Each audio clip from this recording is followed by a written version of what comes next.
Namaste. Welcome everyone to this podcast. And today I've got Professor Salvatore Babones from Sydney with us. As you know, Professor Salvatore Babones is being targeted by the so called liberals all over the world. So that's progress. Welcome, Salvatore. I'm not sure I've been targeted by liberals all over the world. I'm a liberal myself, so let's not overstate the case. But yes, I have received pushback for bringing data to bear on India. And look, that's to be expected, but I don't think it's more than we can bear. I think the data can bear the scrutiny. Well, I believe you had a rather stormy visit to the US where there was a lot of pushback. I think people even tried to get you off the podium a couple of times. Only once, but that wasn't pushback from liberals. That was very much astroturfed activism. There was a Islamist group in the New York suburbs that organized to try to prevent a speech I gave at a public library in Long Island, New York. It was professionally organized in the sense that there were placards professionally printed in 11 languages saying, we stop hate here. There were social media people who were, clearly professional young social media people who'd been hired to try to broadcast the event or try to disrupt things. But on the other hand, there were a group of genuine local New York Muslims who had been bussed in or encouraged to come in and join this protest. And I went out and talked to them because, of course, I'm not Islamophobic. I want to speak to Muslims every bit as much as I want to speak to Hindus or Christians or anyone else. So I went out, spoke to them before the event.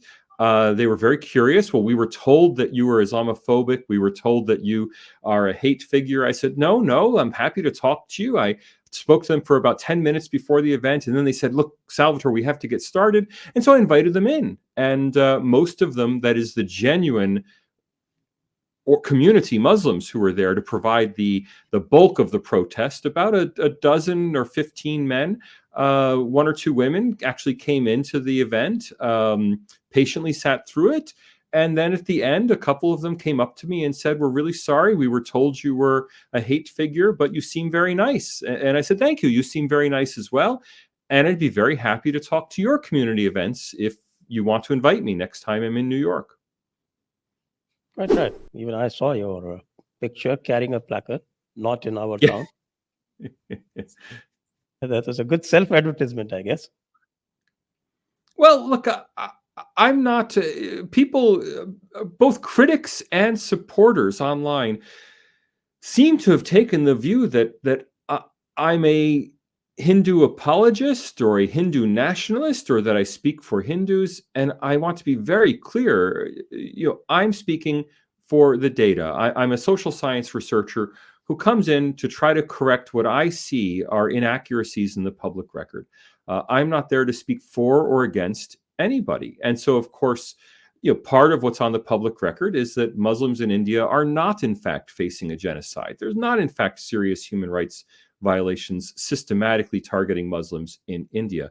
On the other hand, there is some level, and by some accounts, a serious level of Muslim social exclusion in India, in the fact that Indian Hindus and Muslims tend to live in different residential enclaves. They tend to join different organizations. Now, I know many Hindu organizations have done Muslim outreach in India, but the fact is that among elite Indian institutions, there is a large degree of religious segregation. And that's something that's also a problem. And that's something I speak frankly about as well. I'm just taking a social science lens to these issues. I'm not speaking for or against anybody. And I think the Muslims who were brought in, and I say brought in because many of them had no idea who I was. They were simply brought in to form a mass for the protests so it would look better on social media. Many of them were very receptive to what I had to say. They were mostly Indian Americans of Muslim faith, and they were interested to learn about what's happening in India because their own news sources are not telling them the truth.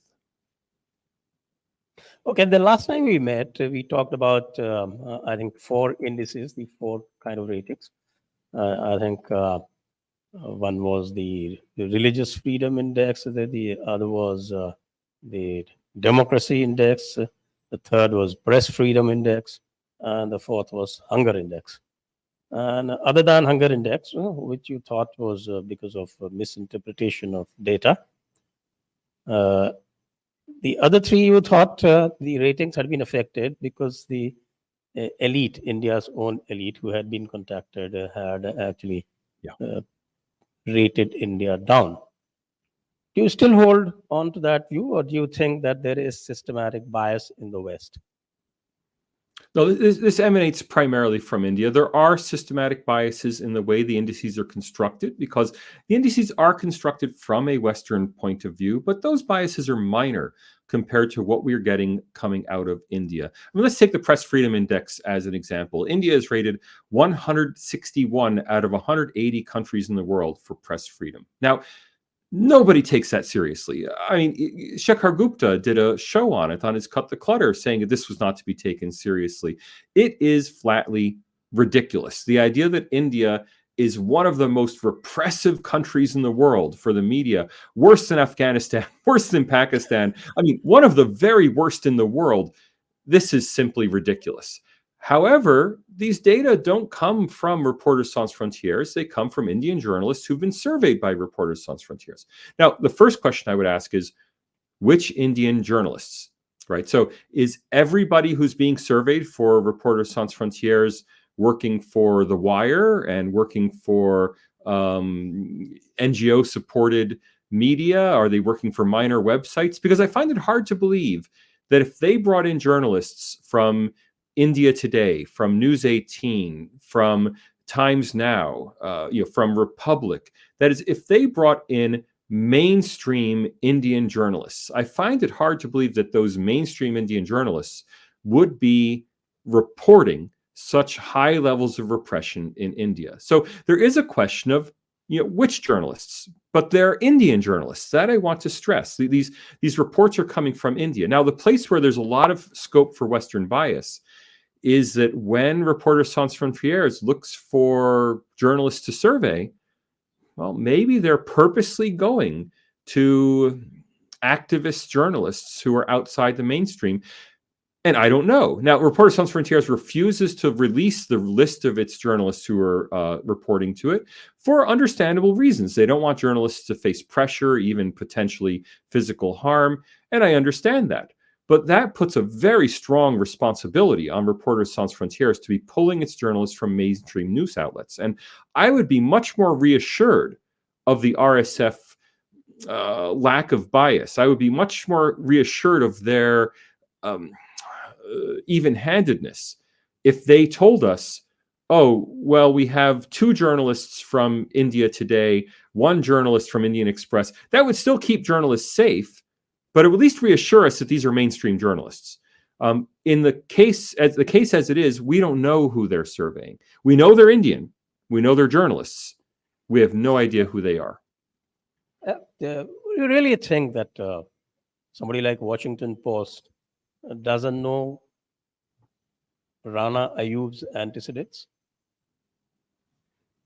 Of course, Washington Post is aware of that. I don't blame the Washington Post for reaching out to a charismatic, let's face it, young female minority activist. Now, I do blame the Washington Post that they call her in her column independent journalist Rana Ayub. I think they should label her human rights activist Rana Ayub. It is entirely appropriate, however, for the Washington Post to once every couple months seek out the views of a highly regime-critical human rights activist. That's entirely appropriate. What's not appropriate is they don't have an alternative viewpoint being expressed. So they're taking that as the only India column they get. But again, I want to stress, Rana Ayub is Indian. She has every right to speak as an Indian citizen about her experiences as an Indian citizen. There's nothing wrong with her writing the occasional column. What's wrong is that the Washington Post is not properly curating its India coverage. Now, if we ask why aren't they properly curating their India coverage, it's because they're looking to establishment figures to help them understand who they should be talking to. That is, who's the Washington Post going to find in India? Well, they're asking people they trust in India. So presumably, they're not asking the government. They're not asking the Jaipur dialogues. They're asking, well, human rights activists, They're professors asking at the Wire, the JNU. Scroll, the Quint, Oh, News and I'm certain Only, I'm the certain they're News asking those Minute. journalists also. So, but they're asking people who they rely on in India to recommend people for a column. Now, that the Washington Post would have this point of view. Look, let's face it, the Washington Post has a similar political leaning when it comes to U.S. news or to European news. There's nothing specifically anti-Indian here. I think more of the problem is that when you go to, say, the Wall Street Journal, which in the American media landscape would be presenting the alternative view to the Washington Post, that the Wall Street Journal is inviting columns on India from people who are, well, more mainstream, but still highly regime critical in India, instead of the Wall Street Journal being kind of the opposite view from the Washington Post. Instead, what we have in the US media landscape regarding India is the consensus establishment view, which I think comes through the Wall Street Journal, and a highly critical view, which comes through the Washington Post and the New York Times.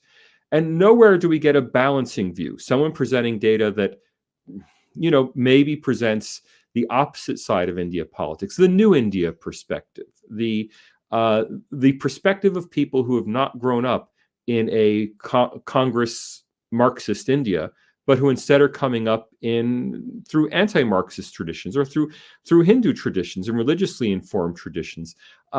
That viewpoint is never allowed to be expressed in the U.S. media, and I think that's a shame. Indeed, that's a shame. And probably that's the reason that some of the outfits, I call them outfits, not even activists, these outfits are now calling you Modi's agent or RSS agent. Well, these organizations. Let's be fair. These organizations are not calling me an RSS agent. It is shrill voices on Twitter who are calling me an RSS agent, and that's what we expect from shrill voices on Twitter. But for every shrill voice on Twitter that says that, I've received many more voices who are making fun of that, who think that's ridiculous. I mean, I have not been unfairly stigmatized on social media. On balance, if anything, I think I've received a lot of goodwill on social media. And I don't want to make too much of the occasional criticism. I mean, every time I post on Twitter, literally every time, there are two seemingly professionally managed accounts who literally have me on a watch list. And every time I post, they post something to say that I am a stooge of the RSS, a stooge of the BJP, a Hindutva Bhakta, Modi Bhakta, Hindutva activist. I mean, there are two accounts that do that relentlessly every single time I post. But you know what? Their posts get very few views. No one listens to them. No one's caring about this. And I think reputable people in India, even reputable critics of the government. So, for example, Shashi Tharoor, in some cases, maybe even Shekhar Gupta, who's a critic, and he's very balanced, but he's a critic at times of government. They've been very fair towards me. They've mentioned me occasionally.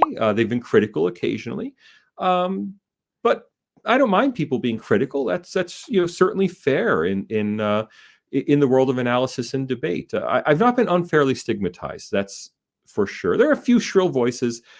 I don't think we need to give them more prominence than they really have. Okay, quite right. And I saw you engaging in a debate on this recent, I should say, little controversy that has been created. And that is regarding backsliding of democracy in India. And this is a paper by an Ashoka University assistant professor, Sabyasachi Das. And you don't seem to think too much of that. Oh, I think very highly of it. And so I want to be clear. I opened my article. I wrote an article for First Post about Professor Das's paper. It is a very high quality, very statistically sophisticated paper.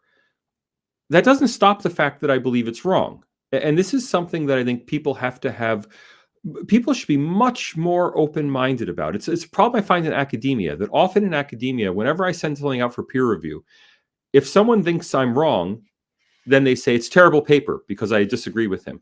If someone thinks I'm right, they say it's a wonderful paper because I agree with him. In fact, we should be looking at the quality of the analysis. Now, the quality of Professor Das's analysis is extraordinary. It's an extremely high quality paper that deserves to be published. There are some minor problems, and so I won't bore people with a very technical edge, but there's something called error correlation or error clustering, where, and I'll just make the very simple fact of it. In his paper, all of the explanatory power comes from the BJP's unlikely sweep of Uttar Pradesh in 2019. And he ends up attributing that ultimately to disenfranchisement of Muslims in Uttar Pradesh. But of course, there were many other factors. So the question is, what caused this unlikely sweep? I mean, what his paper shows is statistically, the BJP's sweep of Uttar Pradesh in 2019 was statistically very unlikely. The rest of everything else doesn't matter for his analysis. I mean, his entire statistical result is driven by Uttar Pradesh 2019. Well, there's the Yogi factor. And if you believe that Yogi Adityanath was just something completely new in Uttar Pradesh politics that would have the possibility of changing how politics operate in the state, then all of the Das allegations fall apart. Now, Das does not consider that. He's attributing that extraordinary victory in Uttar Pradesh to Muslim disenfranchisement. I think he's wrong in that. But the fact that he found a statistically unlikely BJP success in Uttar Pradesh, level of success in Uttar Pradesh, that's factual, right? And that part of his paper. So if you read the numbers in his paper, the numbers are factual. The analysis is of very high quality. My only dispute with Professor Das is the interpretation he puts on his numbers. It's not that it's bad research. It's excellent research that I think he's interpreting incorrectly. Yes, I believe what he's saying is that wherever BJP is winning narrowly, then somehow the electoral rolls there have been defective. Whereas people have, like Nalin, I think, Nalin Mehta, he's pointed out that the actual reality is just the other way around.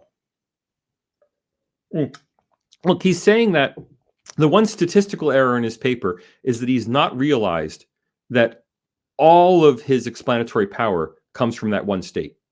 So he's saying generically that on average, where the BJP has done well, it has broken with historical patterns of voting, of population registry. I mean, he's saying that the historical pattern has been broken where the BJP has done extraordinarily well, or unlikely. I shouldn't say extraordinarily well. I should say where it has beaten the statistical odds, let's say. However, the clustering, I mean, I forget the exact number, but it's around 28 or 30 electorates in which this has happened. 85% of them are in Uttar Pradesh, right? So if you take out the Uttar Pradesh ones, there's no analysis. There's nothing there. So it really all comes down to your interpretation of the 2019 win in Uttar Pradesh. Now, if you read the books on that, whether you read books by a BJP supporter, so for example, the head of the SP Mukherjee Foundation wrote a book. I'm just blanking on his name right now. Anirban Ganguly wrote a book on the 2019 election, and he focused on the BJP's IT effort in Uttar Pradesh and how the extraordinary focus given by the BJP and Amit Shah to IT development in Uttar Pradesh. So if you look at that positive pro-BJP account, or if you look at an anti-BJP account, so if you look at the 2019 election book by I can't believe I'm going to forget the name. The 2019 election book by Rajdeep Sardesai. Sorry. Again, Rajdeep Sardesai focuses in his book on the extraordinary IT effort put in by Amit Shah and the BJP in Uttar Pradesh. Combine that with the Yogi Adityanath phenomenon, I'm not surprised that the 2019 elections in those districts where the BJP was neck and neck with its rivals, I'm not surprised that the BJP was able to put itself over the finish line in a statistically unlikely way. That is, it overwhelmingly won those close districts in Uttar Pradesh. Now, Das is saying that the only reason for that is that they've suppressed Muslim vote, because those are districts that had high Muslim vote percentages.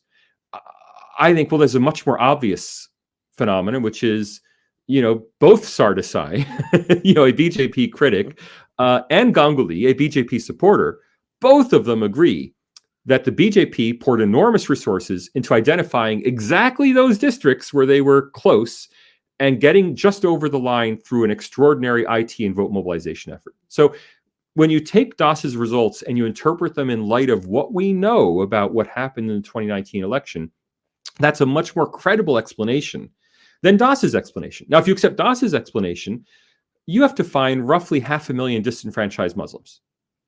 In Uttar Pradesh, right? Yes, because you have that to never find... happens, because historically in the UP, I'm not going to say it never happened. Somebody has been disenfranchised in UP. It's happened somewhere. Just 1 second.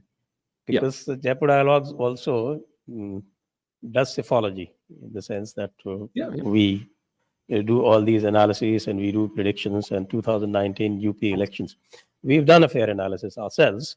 Of course, it's only in podcast. It's not been, I think it would have been a good idea if we had put it as a research paper.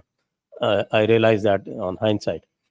But the thing is that overall, the 2019 elections, the BJP, their total percentage was more than 50%. They went over the 50% mark, along with their ally, Apna Dal. They had about 50.6% of the total vote.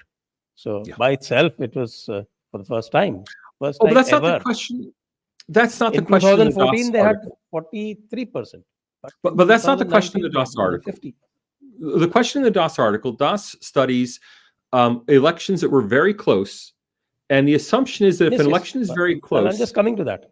Because I know the two constituencies where elections were very close. Yeah. And those two constituencies were both fought by RLD, of Ajit Singh, the late Ajit Singh, the Jat patriarch. And those constituencies, Baghpat and Muzaffarnagar, where they lost very narrowly. And do you know that? We had predicted that.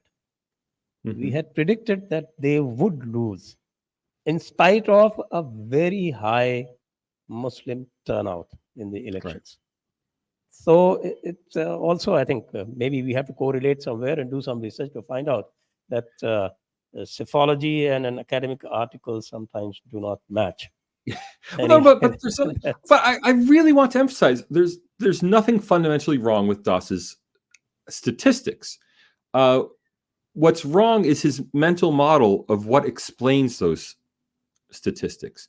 So what he's finding is that in electorates that were very narrowly contested, the BJP won more than 70%, where you would expect that in very closely contested electorates, they'd win half of them, lose half of them, just as a first guess, right? With no other information, you would guess they'd win half of them. Now, he's attributing that to Muslim disenfranchisement, and he has some models for that, and the models are relatively weak, and that's a very technical question. But fundamentally, his answer requires you to find 50,000 missing Muslim voters per electorate. So 500,000 for the 10 electorates in particular that he focuses on. You have to find 500,000, and across all the electorates he does, because presumably the BJP didn't know which ones it was going to win of these. You'd have to find something like 1 million disenfranchised Muslims. Now, has one Muslim been disenfranchised? That's a matter for a journalist and a lawyer. Go find a Muslim who's been disenfranchised, let her or him complain and get on the roll. Were 1 million Muslims disenfranchised? Well, impossible. That's possible, but I would expect... They are the most aware segment of our electorate. I would expect to have seen more evidence, right?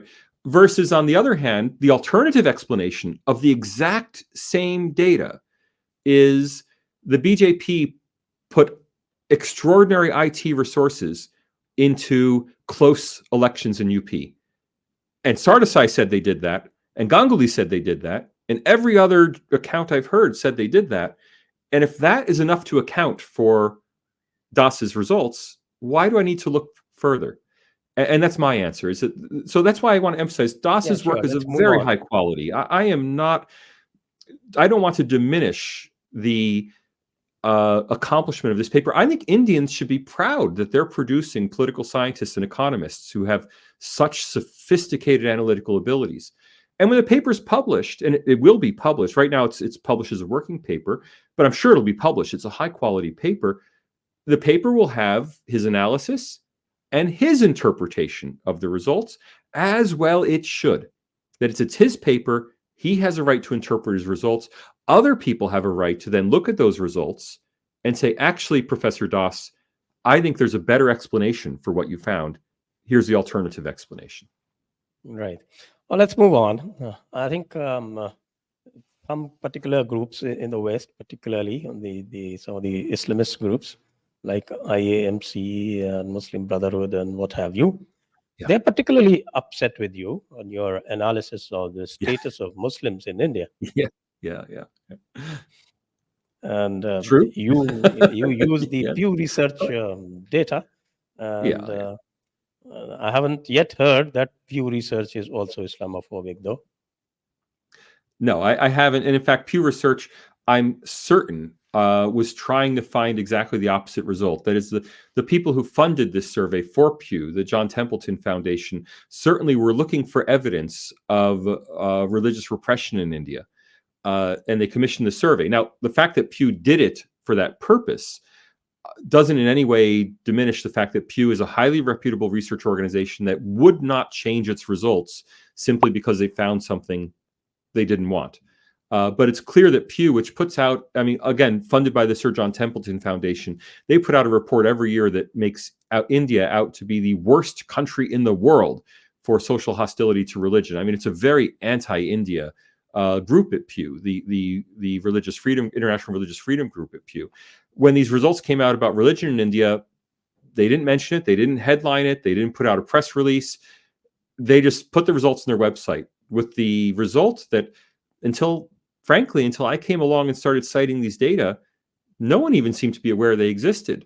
The data were published in 2021. 2021, Late yes. 2020, early 2021. And nobody was using them for a whole year until I started writing about them. And that's because they didn't want to highlight these results. But nonetheless, the results are there. And not only the Pew results, which tell us that Muslims are free to worship in India. Muslims face very low levels of discrimination in India. Muslims rate intercommunal violence to be the least of their problems in India. All that data is there. But then we have lots of circumstantial data. So as a social scientist, I'm always looking to triangulate data from multiple sources. So, for example, median wages for Muslims are actually slightly higher than median wages in India for Hindus. Muslim unemployment rates in India are slightly higher than for Hindus. So you have this contrasting. Muslims, when they're working, make slightly more money. However, there is slightly higher, but I emphasize slightly higher, about 1 percentage point higher urban unemployment among Muslims.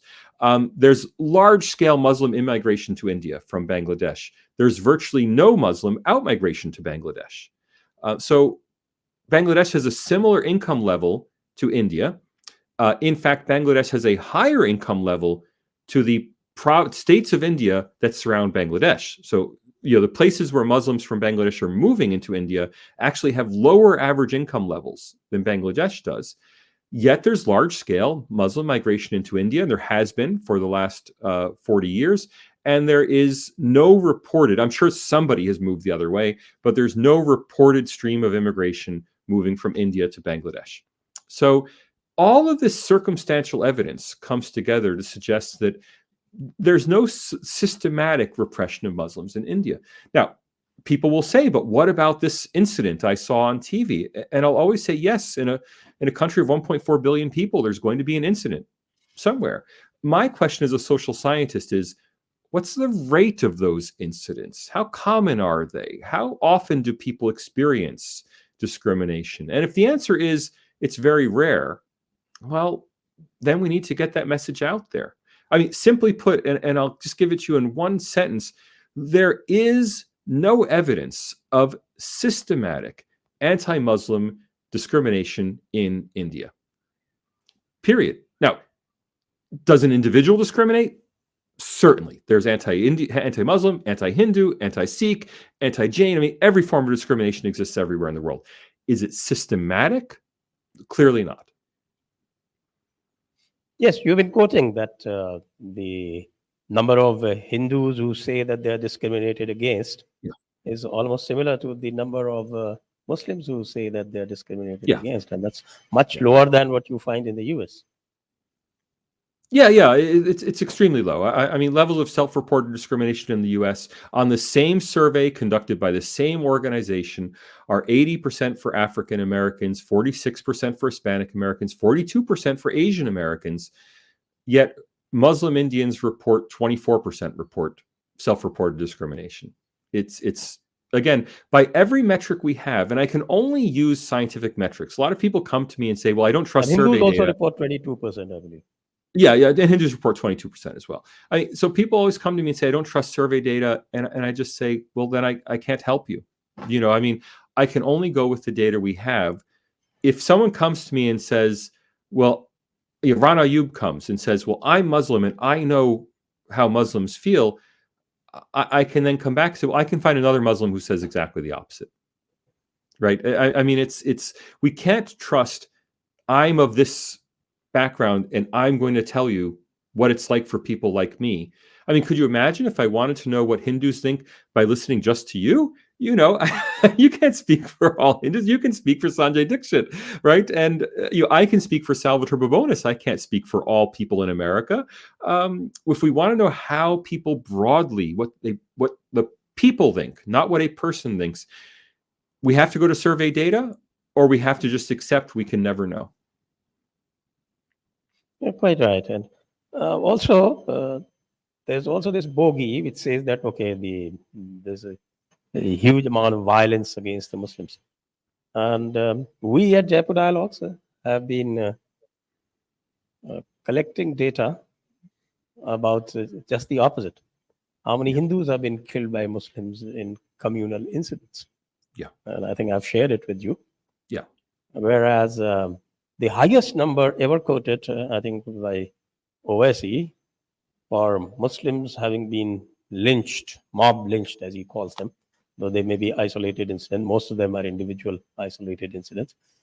The highest quoted is 76, which is doubtful because our research indicates that it is fewer than 2 dozens. Anyway, even if we take the higher data, the ones we have been collecting, and we have been referencing each one of them, they top 400. And the starting point is 2014. Look, in my work, I focus on official government data because obviously, forgive me, I have every respect for the Jaipur Dialogues, but I have to view you as a biased and self-interested source the same way I would view I would view an NGO of any kind that has a mission as being an activist source. If we just turn to official government data, we find that there are roughly between 90 to 100 lynchings, extrajudicial killings for judicial crime. So a lynching is when people take law into their own hands. We're not talking about everyday murders. We're talking about lynchings.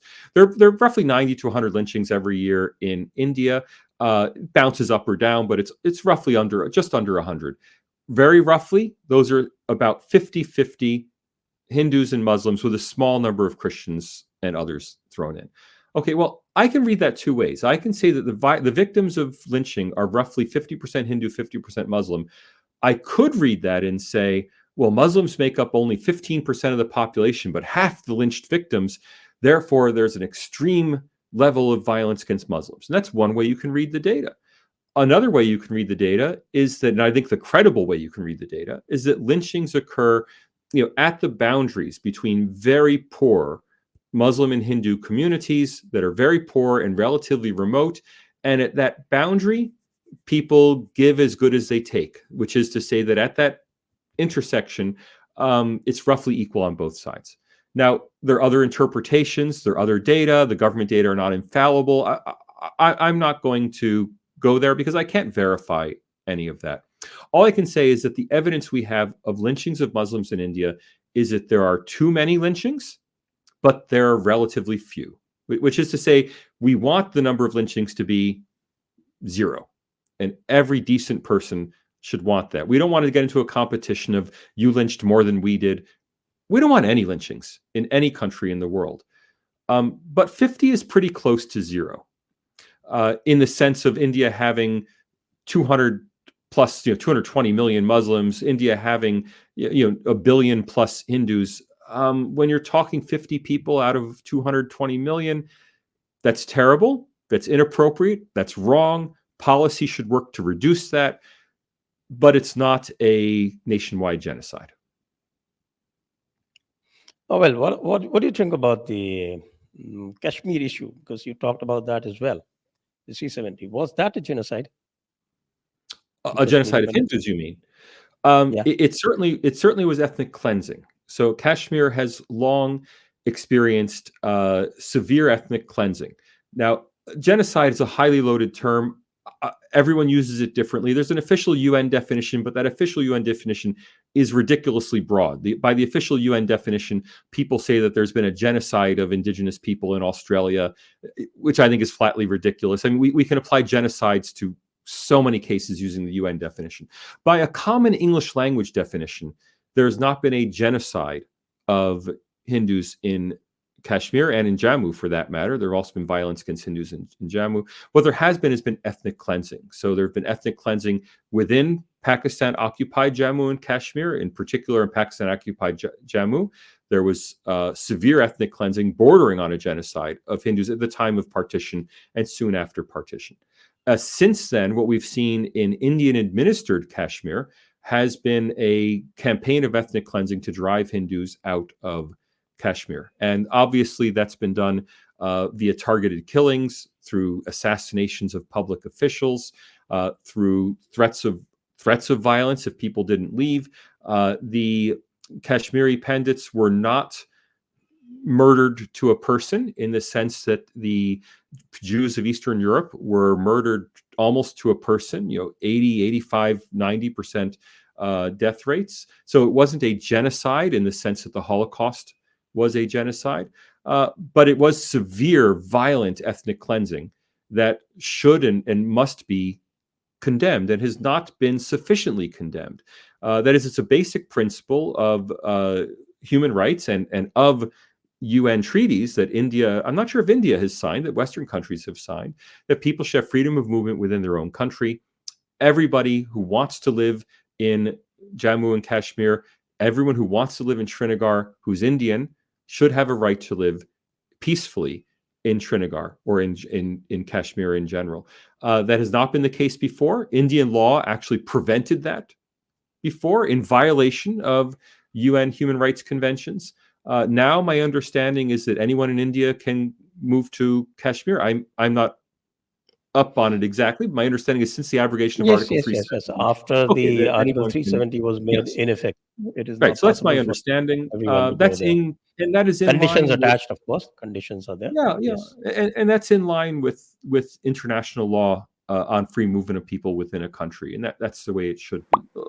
But look, obviously, Indians don't need me to tell them that there's been an ethnic cleansing in Kashmir under previous governments that simply allowed it to happen, or in some cases assisted it in being committed for political purposes. That's reprehensible. It's history. I strongly advise Indians to move on from history and to live amicably with each other. Yes, but that also gives a lie to this story that goes around about Muslims being discriminated, because the greatest extent of ethnic cleansing that has occurred in independent India has happened to Hindus and not to Muslims. You would agree to that? Certainly in Kashmir, that's the case. Look, there are accusations that Hindus have been driven out of Assam. So that's another case of potential ethnic cleansing of Hindus.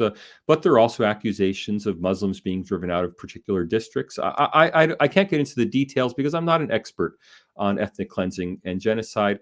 I can just say there's plenty of blame to go around to everyone.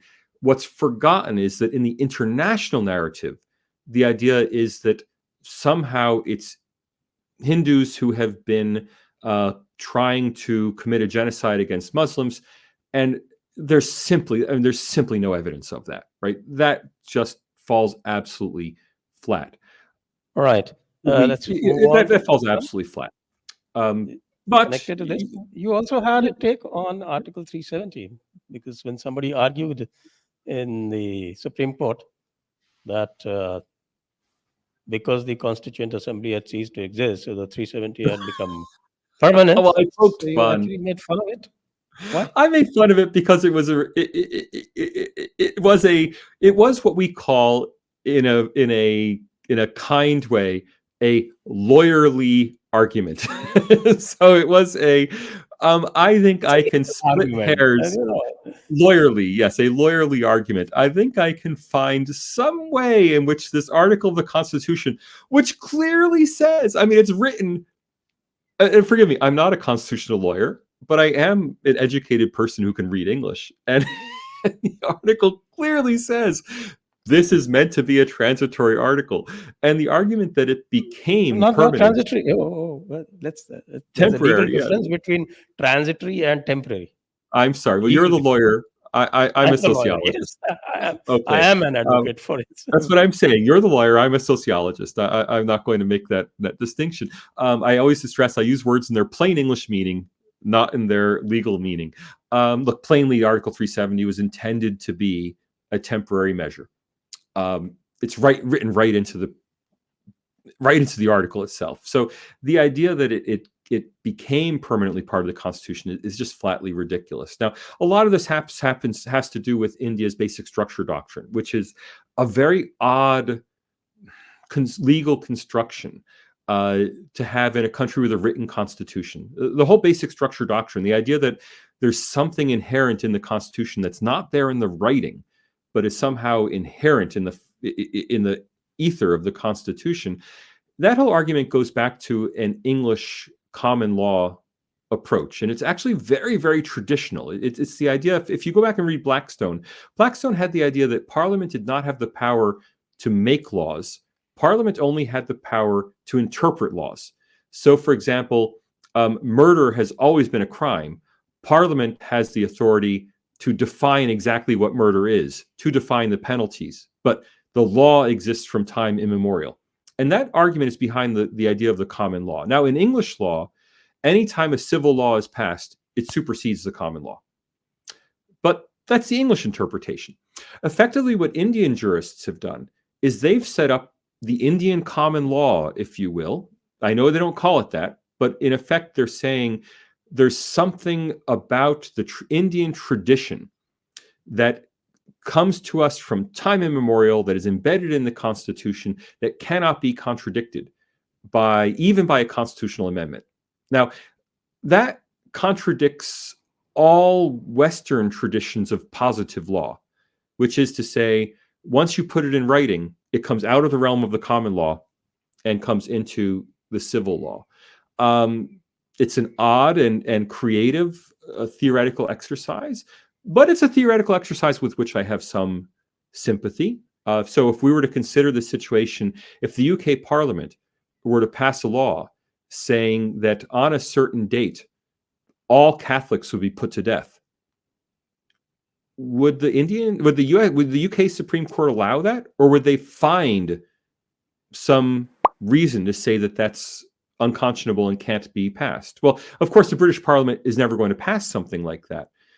But I think if they did pass something like that, the British Supreme Court would find some way to invalidate it based on universal principles. Okay, so in effect, that's the theory behind the basic structure doctrine. Whether you can connect the basic structure doctrine to Article 370, that's a matter for Indian jurists. But yes, the argument that was made in the press just seemed laughable, and so I laughed at it. It's that Yes, simple. actually, Yeah. I don't know whether you saw that, but a retired Chief Justice of India, who's right now in the Parliament as a member of the Rajya Sabha, he said that in the debate. He was talking about one of the other laws, and he said that the jurisprudential basis of the basic structure doctrine is very debatable. And he's Yeah. right also, because that Kesavananda Bharati case, in which this basic structure doctrine was enshrined, it was a 13-member bench, and that particular Yeah. Seven doctrine, six. Yeah. Yeah. 7-6. It was Yeah. a Yeah. 7-6 majority. That's so wafer thin. And The I don't basic know. structure Tomorrow you doctrine could have a is 15-member bench who could actually overturn it. oh, look, the basic You know? structure doctrine is obviously self-serving for the Indian judiciary, but like I Yes, said, absolutely. they're good, but there are good theoretical grounds for it. I don't think those theoretical grounds have ever been properly laid out. But I could imagine, I could come up with good theoretical grounds for the basic structure doctrine. Yes, But I will say it's a that very confusing judgment, by the way. it's, I well, don't know whether you read it's it. unique. It's unique, as far as I'm aware, it's unique in a country that has a written constitution. You could argue before the UK Supreme Court that there's a basic structure of the British state that precedes Parliament, that Parliament cannot legislate, and that would be an interesting case to see at the UK Supreme Court. But India has a written constitution. Indians sat down and wrote out what are the terms on which we're going to govern our country. Well, for a country with a written constitution, yes, it's a very odd hybrid legal theory to import into a country with a written constitution.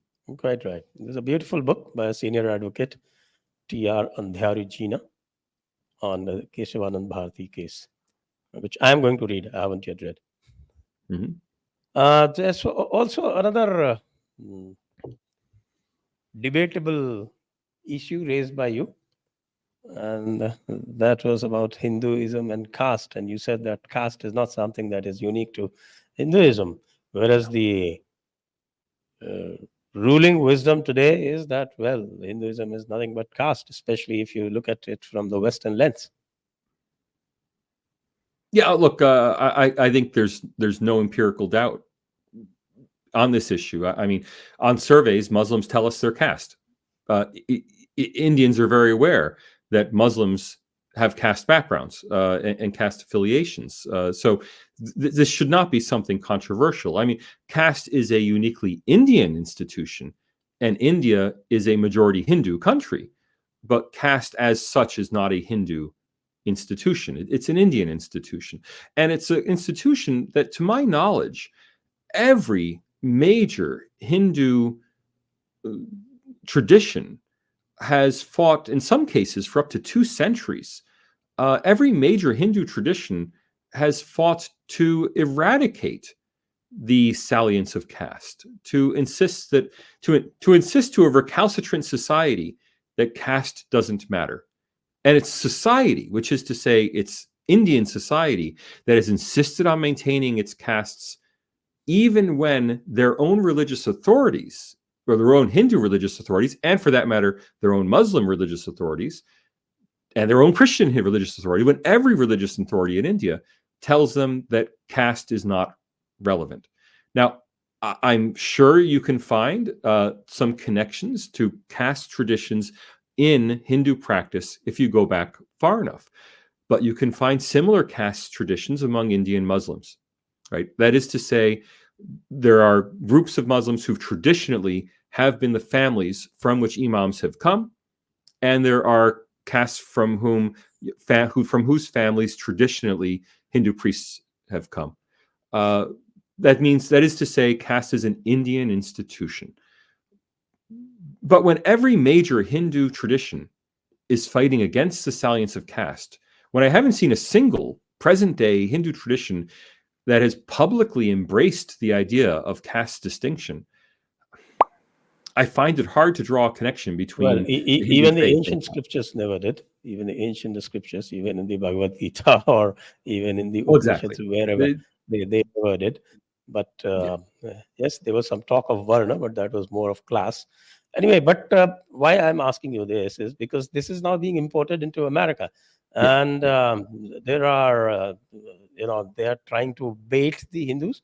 They are trying to belittle the Hindus, saying that, oh, all you guys discriminate on the basis of caste. Is Right. there anything empirically relevant as far as caste discrimination Look, is concerned among Hindus in America? if instead of saying Hindus, you say among Indians in America, then I'm certain there have been incidents. I mean, I have no reason to doubt that there has been some example somewhere in Silicon Valley where somebody was disparaged because of, you know, his or her caste background. Okay, the idea that that might have happened, you know, of course it might have happened. The fact that it may have once happened does not necessarily raise it to the level of requiring legislation. So that's the first question. So I think the first thing America needs, if it wants to actually talk about having anti-caste discrimination legislation, is the first question should be, is it a problem? My instinct is it's probably not a problem. Having talked to a lot of people about it, there doesn't seem to be a perception that it's a systematic problem. Second, the question should then be, okay, what are the castes? Because of course, people are not being, in the simplistic American view of things, and in the view taken by the California legislation, it seems like there are only three castes. You know, either you're a Brahmin, you're a Dalit, or you're something else. Well, those aren't castes. Right? Those are broad categories that are highly contested. You know, and it might very well be the case. I mean, of course, we know that in India, historically, among Dalits, there were groups of Dalits who were untouchable to other groups of Dalits. And Yes. you know, so if you're going to have caste discrimination legislation, well, then Silicon Valley needs to prevent one Dalit from saying, "I don't want to hire you because you're a different Dalit." That is, they need to get down to actual jati, to actual jati groups, and American caste legislation, if it's going to recognize caste, has to recognize it for everybody from the broad South Asian region. And it has to recognize it in terms of jati and say that there should be no jati discrimination. And I think most people would agree there should be no jati discrimination. I'm not sure that a bill that said there won't be any jati discrimination would face too much resistance, except that then you would have the demand, well, there are 370, I believe, recognized tribes in Nigeria. There are many Nigerian Americans. I'm sure that there's tribal There are discrimination. thousands of castes, Okay. recognized castes. There are several thousand castes, but so are you going to protect all 370 tribes from Nigeria that, you know, one Nigerian hiring another won't face discrimination? We're all familiar with the Hutu Tutsi violence leading to genocide in Rwanda. Well, are we going to protect different tribes from Africa, from all over Africa? Because fundamentally, a jati is very similar to what we call a tribe for Africa, or what we call a indigenous nation in Australia. You know, these are in many ways fundamentally similar groups. Well, you know, should American law import these? And my argument on this is clearly no. That these are the problems of other societies, and typically legislation in any one society focuses on addressing the historical injustices that have occurred in their own society. So in America, there's a terrible legacy of racism. And so in America, we have legislation to protect, to fight that legacy of racism. In India, there's a legacy of casteism. And so India has an entire legislative apparatus, many would argue too much legislation and too much reservations around jati in India. And hopefully in Nigeria, there are protections around tribe. And we know that in Rwanda, there are protections around tribe. That is, each country deals with its own historical legacy. When immigrants come to the country, it's impractical to try to address the historical legacies of every country in the world. So, for example, will we have U.S. law protect Ukrainian Americans against discrimination from Russian Americans? I mean, we're seeing a whole war being fought because of Russian disparagement of Ukrainian nationality. Well, will U.S. law say that, you know, each of these require specific protection? I think that would be unrealistic. Once you open the door with jati, you open the door to every single country in the world wanting to see its own conflicts being reflected in U.S. legislation. I think it's just very poor social policy. Oh, yes, you could say that, okay, that you have Scots, and you have the Irish, and you have the Anglo-Saxons, and you have the Germanics, and these are all also ancient tribes, and there could be discrimination among them as well. Well, there's already law in the U.S. against discrimination on the basis of national origin, but ethnicity within national origin is a whole different issue, and every country that sends immigrants to the United States has its own fault lines. And the question is, should all of those fault lines be brought into American legislation? I think that would be unworkable and, frankly, unnecessary, because the reports of discrimination are so very rare that it doesn't rise to the level of requiring legislation. Okay, right. Let's move on to my last question. Mhm. And you seem to laugh when Rahul Gandhi called Modi a traitor in the recent debate.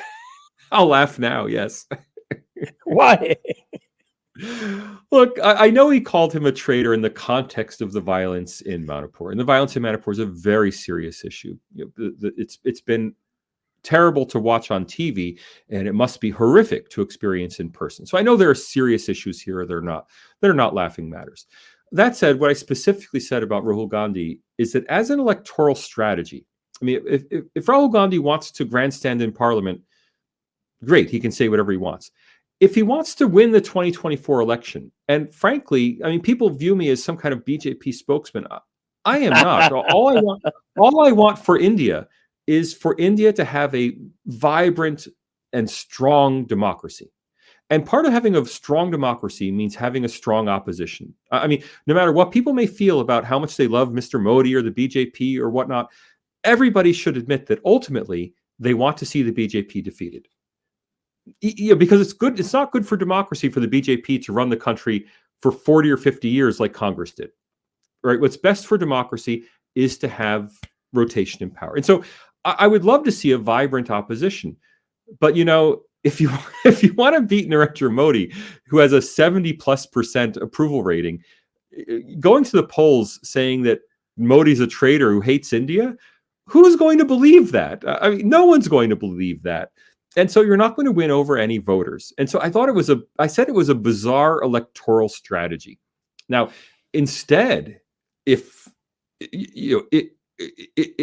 Rahul Gandhi were to come to the Lok Sabha and say, there's terrible violence in Manipur, we really respect Modi ji, but it's clear that he's getting too old to do this job.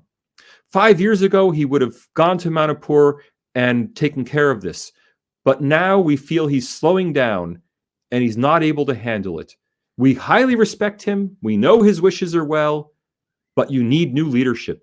You need younger leadership. You need Rahul Gandhi. Okay. Now, you may laugh at that. You want to become his campaign manager, it looks like. But I'm serious. That is a pathway. That is a pathway to victory. Now, I'm not saying they would win. I'm not a psephologist, as you Indians put it. I'm not saying that would win. I'm saying that's a pathway to victory. Saying that by the BJP's rules, Mr. Modi should step down in 2 years after the election anyway. He's not handling these challenges as well as he used to. We really respect him, but it's time for a change. He's lost touch. I mean, that could win over a lot of people who respect Mr. Modi, but respecting someone and wanting him as prime minister are two different things. After all, 70% of people approve of Mr. Modi's behavior, Mr. Modi's tenure in office, but 70% didn't vote for his party. Right? So there's a large group of people in India who approve personally of Mr. Modi, but who don't vote for him. That should be your target, Mr. Gandhi, and please send the checks to Salvatore Babones, University of Sydney, for the free advice. That seems obvious to anyone who pays any attention. And I thought it was laughable. I thought it was worth a little joke. Call Mr. Modi what you want, but calling him unpatriotic is just ridiculous. Not only ridiculous is bad politics, and that was the point of my joke. It's bad politics. So, on that note, I think we'll ring the curtain, and we will end the discussions. Thank you very much, Salvatore. You have been very, very forthcoming and very, very frank as always. And hoping that you do not earn too many tags of being somebody's stooge. Thank you very much. Thanks for the conversation. Good night. You got many podcasts coming up. Yeah. So good night to you from here. Thank you very much. Bye-bye.